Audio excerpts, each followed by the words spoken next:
Salam Sang Raja. Bab 82. Ular botak berkaki 2. Babak 82, Ular botak berkaki 2, bagian 1.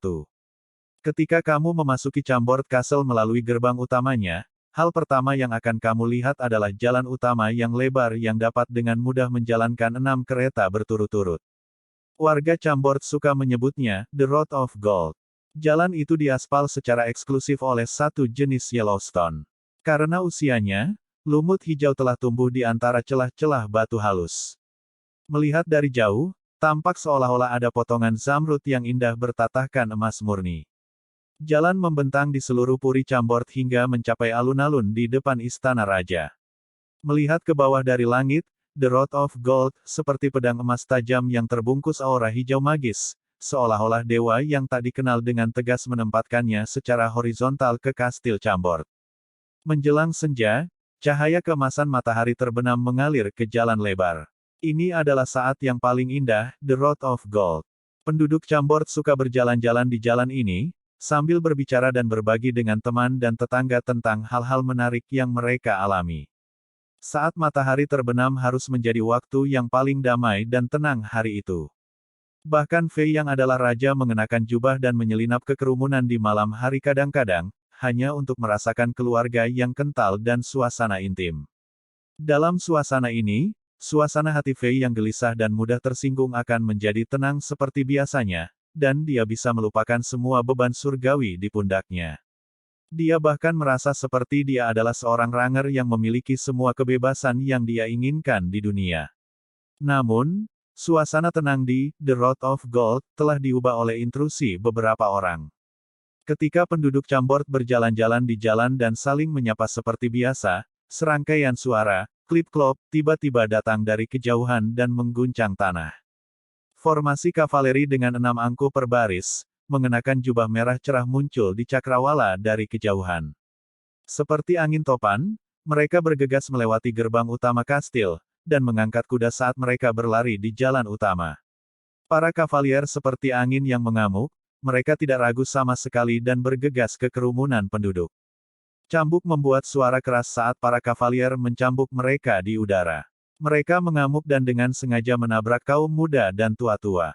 Secara instan, para tetua yang tidak bisa mengelak diinjak-injak ke tanah dengan tangan patah dan kepala berdarah. Ada juga beberapa wanita yang berbalik dan menutupi anak-anak mereka dengan punggung untuk melindungi mereka. Penunggang kuda di tangan kavaleri merobek pakaian mereka dan meninggalkan potongan-potongan luka dan noda darah yang dalam dan dalam. Dalam sekejap mata, suasana damai terus berlanjut. The Road of Gold telah pergi, seolah-olah seorang anak kecil sedang mengerjai dan melemparkan batu sialan ke permukaan danau yang tenang. Tawa ejekan para angkuh, tangisan anak-anak, tetua dan suara-suara menyedihkan perempuan, suara keras yang keras langsung bergema di seluruh The Road of Gold. Low Life, keluar dari sini, cepat. Paus tertinggi Platini dari gereja suci dan pelayannya yang paling setia, Tuan Zola, pastor yang secara pribadi ditunjuk ke gereja Chambord oleh uskup ke-34 Kekaisaran Zenit Sergivski sekitar untuk tiba.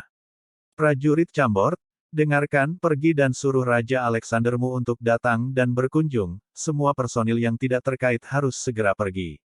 Jika ada orang rendahan bodoh yang berani menghalangi dan mengganggu kereta pendeta Tuan Zola, mereka akan dieksekusi di tempat.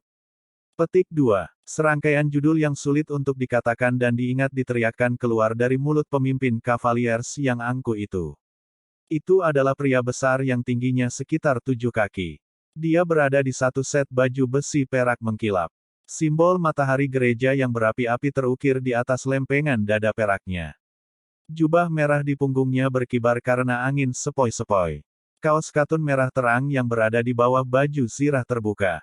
Penampilannya secara keseluruhan tampak seperti seolah-olah dia adalah awan api yang membakar. Wajahnya yang berjanggut menunjukkan ekspresi yang superior tanpa penyamaran. Cambuk di tangannya tergantung di sepatu bot besinya, itu ternoda oleh darah wanita yang melindungi anaknya dengan tubuhnya dan mencambuk punggungnya tanpa ampun. Darah menetes ke tanah setetes demi setetes dari cambuk. Blokade jalan, kendalikan poin-poin tinggi di kedua sisi jalan. Pastikan keamanan Tuan Zola terlindungi. Petik 2. Cepat-cepat, selidiki dan periksa siapapun yang terlihat mencurigakan.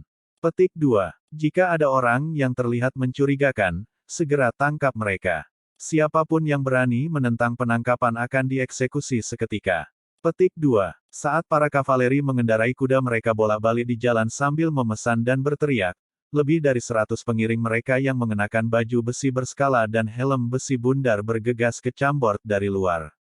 Para pengiring tampak kejam. Beberapa dari mereka memegang tombak dan pedang yang akan digunakan para pejuang selama pertempuran, yang lain membawa para pengawal suci para kavalier dan kebutuhan hidup sehari-hari lainnya, tanpa kecuali, setiap orang dari mereka dengan keras berteriak dan mengusir kerumunan yang berjalan di atas jalan. Dengan cepat, mereka telah membentuk zona keamanan yang dijaga. Kemudian, lebih jauh di bawah gerbang besar Chambord, armada kereta panjang perlahan dan santai memasuki kastil. Tubuh gerbong terkemuka ditutupi sepenuhnya dalam simbol matahari besar gereja suci yang berapi-api yang disepuh dengan emas. Gerbong besar itu dengan mudah menarik perhatian semua orang. Meskipun menakjubkan betapa mewahnya kereta itu, yang lebih mengejutkan adalah bahwa ia tidak memiliki roda. Dua awan angin kelabu berputar dan bersiul mengambil tempat roda. Kuda-kuda itu bisa dengan ringan menyeret tubuh kereta yang berat itu, seperti bulu ringan yang mengambang di udara. Ketika kuda-kuda itu menarik kereta, ia meluncur dengan mulus di udara. Itu adalah kereta sihir khusus yang hanya dimiliki gereja suci. Bagian bawah kereta memiliki arai sihir angin tingkat menengah terukir di atasnya secara pribadi oleh para imam senior. Arai ajaib itu ditenagai oleh kristal ajaib, dan itu membuat kereta itu terlihat sangat misterius dan mewah. Hanya imam senior yang memiliki status dan kelayakan untuk menggunakan dan menikmati kereta ajaib. Di kedua sisi kereta sihir mewah, ada sekitar 40 imam pemula yang mengenakan jubah hitam dengan tanda-tanda gereja suci disulam ke kerah merah mereka. Mereka semua mengenakan jubah hitam, dan mengikuti kereta bersama dengan budak, mereka siap melayani imam dengan rendah hati. Para imam pemula juga dikenal sebagai biarawan. Mereka adalah separuh murid dan setengah pelayan bagi para imam, dan dikenal sebagai pelayan yang paling rendah hati kepada Tuhan. Semua dari mereka dibebani dengan rantai hitam panjang di punggung mereka, bahkan ketika mereka hanya berjalan lambat, rantai logam itu akan berayun dan membuat suara logam yang bertabrakan. Banyak bunyi gemerincing dan bertabrakan yang digabungkan bersama-sama memberikan tekanan yang tak terkatakan kepada para pengamat, membuat mereka merinding ke tulang belakang dan membuatnya jauh dari armada kereta. Ksatria dan imam suci adalah dua pilar kekuatan bagi gereja suci di Azeroth kontinen. Mereka adalah mitra terbaik. Hubungan di antara mereka agak mirip dengan prajurit dan penyihir.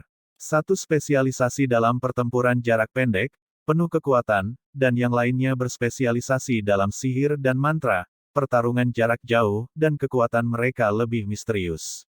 Dalam pertempuran, mereka saling melengkapi satu sama lain.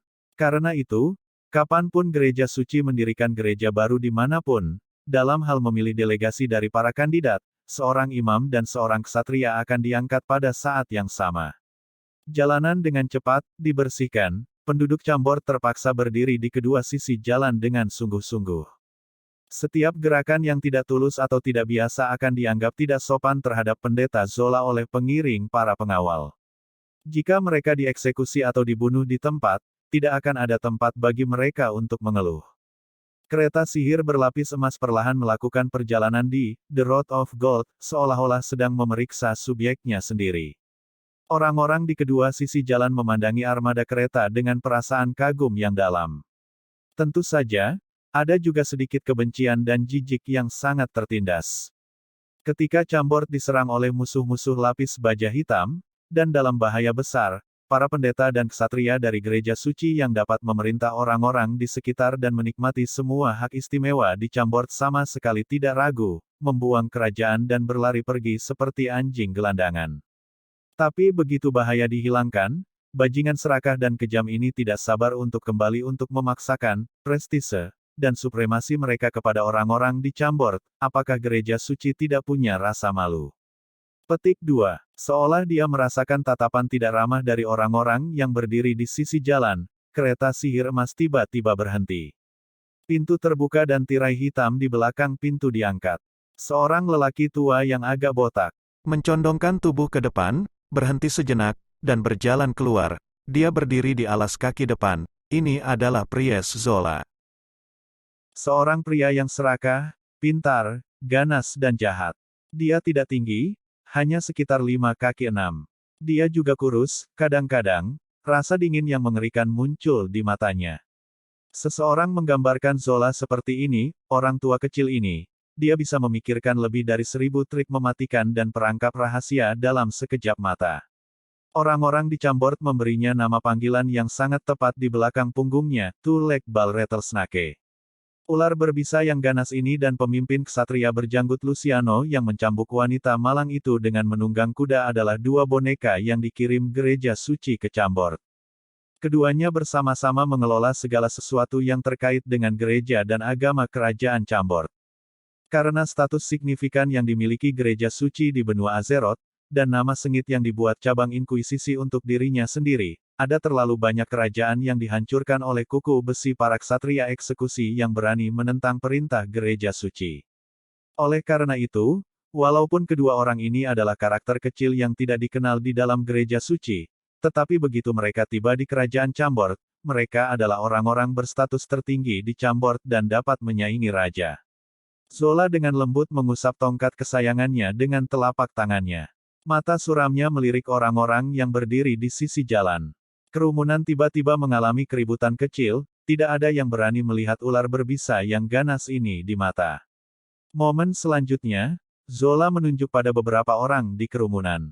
Orang-orang yang ditunjuk bertindak seolah-olah mereka menerima undangan dari Grim Reaper, mereka sangat takut sehingga wajah mereka menjadi putih, dan menangis dan berjuang mati-matian, namun, tidak masalah jika mereka menangis atau berjuang, tidak ada yang penting.